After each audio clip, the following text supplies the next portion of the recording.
Comme si est le cas pour beaucoup, leur histoire débute par un coup de foudre. Pour comprendre les prémices de ce couple à la fois mythique et singulier, il faut remonter le temps. Nous voilà plongés au cœur de l'été 1949, sous le soleil radieux de Saint-Paul-de-Vence, une commune des Alpes-Maritimes très appréciée des artistes. Preuve en est, plusieurs grands noms, Marc Chagall ou Henri Matisse pour ne citer que, s'y établissent en leur temps. S'y est aussi là-bas que Simone Signoret, née un 25 mars, et Yves Montand, qui est en pleine tournée sur la Côte d'Azur, font connaissance.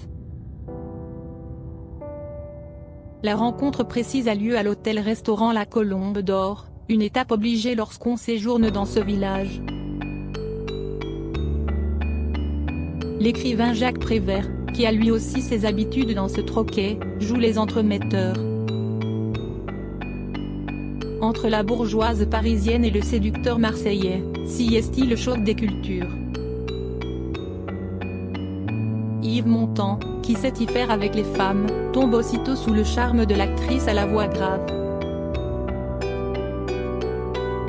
Mais à l'époque, cette dernière est déjà engagée. Elle est en effet mariée au réalisateur Yves Allégret, resté à Paris, avec lequel elle a une fille, Catherine, qui l'accompagne lors de ses vacances estivales à Saint-Paul-de-Vence. Les jours suivant leur rencontre, Simone Signoret est curieuse de voir ce qu'Yves Montand donne sur scène. En 4 jours, il sait passer une chose fulgurante, indiscrète et irréversible, confiera-t-elle plus tard. S'y est alors le début d'une grande histoire d'amour, qui va durer 3 décennies. Simone Signoret plaque tout pour Yves Montand. Séduite par ce beau brin d'origine italienne, Simone Signoret prend une décision radicale. Pour lui, elle lâche tout, son mariage, son foyer. Le divorce avec Yves Allégret traîne, mais la comédienne se consacre corps et âme à sa nouvelle idylle. Elle essaie d'avoir un enfant, en vain. Après 2 fausses couches, Simone Signoret renonce à l'idée de devenir mère une seconde fois. Le couple emménage place Dauphine à Paris. Leur nid douillet, rebaptisé La Roulotte, accueille les nombreux amis de gauche pour faire la fête et refaire le monde, note La Croix dans un article qui leur est consacré en 2021. Là-bas, le couple mène une vie de bourgeois bohème, qui continuera dans leur maison normande d'Auteuil-Touillet, Eure. 2 ans après leur rencontre, les 2 artistes retournent à Saint-Paul-de-Vence, cette fois pour concrétiser leur amour. Simone Signoret et Yves Montand se marient le 22 décembre 1951. À la cérémonie, Jacques Prévert, qui est à l'origine de leur rencontre, est naturellement présent.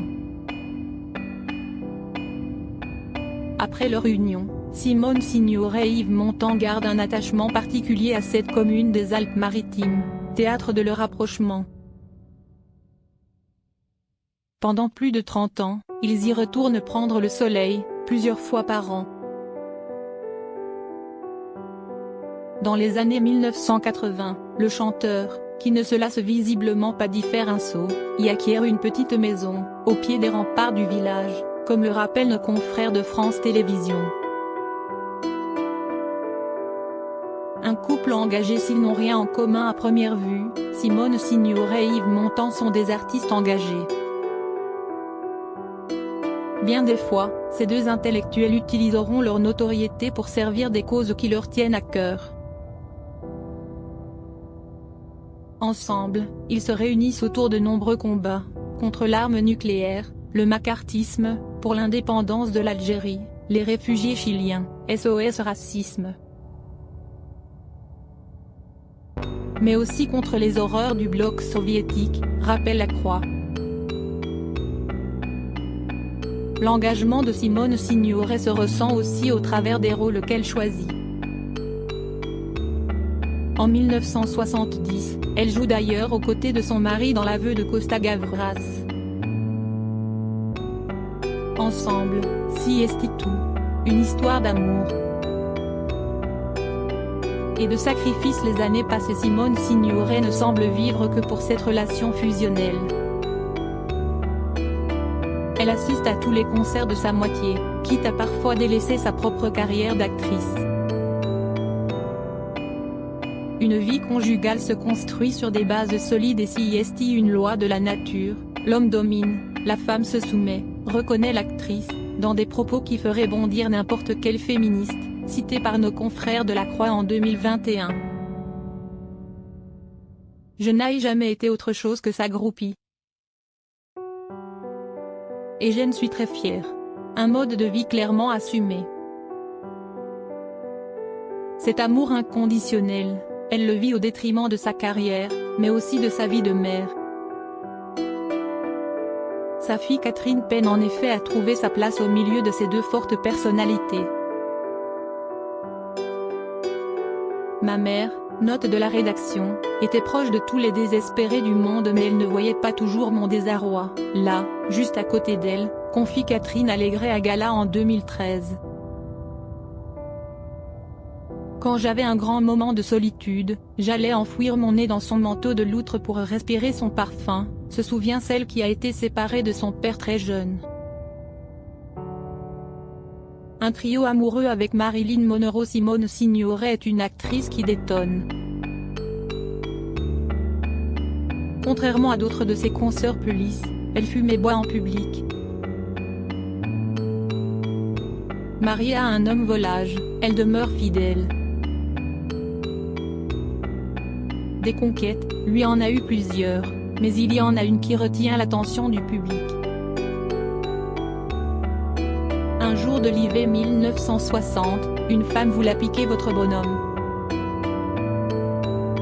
Ça n'était pas la première fois et ça ne sera pas la dernière.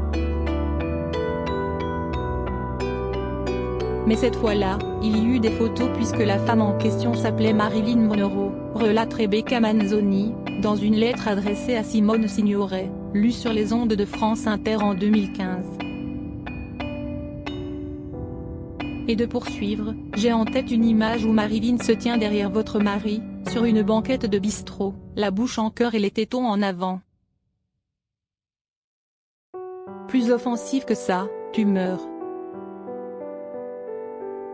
Et vous êtes là, pas dupe, observant mon temps avec un sourire amusé, quand n'importe qui lui aurait arraché les yeux à lui et à sa blonde.